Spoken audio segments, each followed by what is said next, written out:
ভারতীয় আইনে এখনো সিদ্ধ নয়। স্ত্রীকে ভালো লাগছে না বলে স্বামী তাকে ডিভোর্স করবেন না, এটা ভারতীয় সমাজ মেনে নেবে না। কিন্তু আপনাদের ক্ষেত্রে আপনারা দুজনেই রাজি, সেক্ষেত্রে আপনারা মিউচুয়ালি ডিভোর্স করতেই পারেন। আপনারা একসাথে সহবাস করেন বিশ্বনাথ বাবু? হ্যাঁ, মানে এক ছাদের তলায়, কিন্তু এক ঘরে নয়। শেষ কবে একসাথে রেস্তোরাঁতে খেতে গেছেন? মনে পড়ে না। শেষ কবে প্রাতঃভ্রমণে বেরিয়েছেন? কখনো সূর্যোদয় দেখেছেন একসাথে? আমি তো রোজ সকালে মর্নিং ওয়াক করি।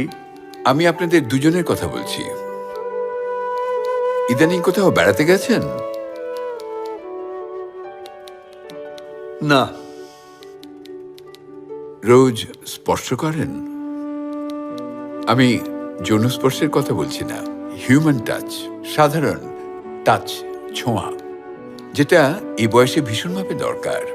আর কিছু না, একটা হাতে আরেকটা হাত রাখা। একটা খুব স্বাভাবিক। একসাথে ফুচকা খান?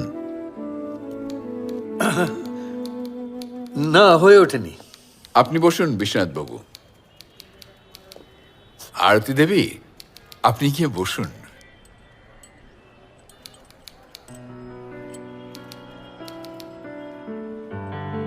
আপনাদের দুজনকে আমার একান্ত অনুরোধ, আপনারা দিন 15 কোথাও গিয়ে একটু বেরিয়ে আসুন, শুধু দুজনে।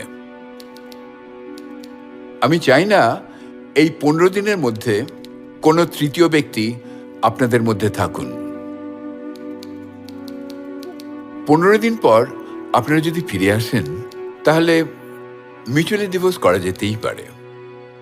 আর যদি না হয়, তাহলে আপনাদের 50তম বিবাহ বার্ষিকীতে আমি নিজেই নিজেকে আমন্ত্রিত করব।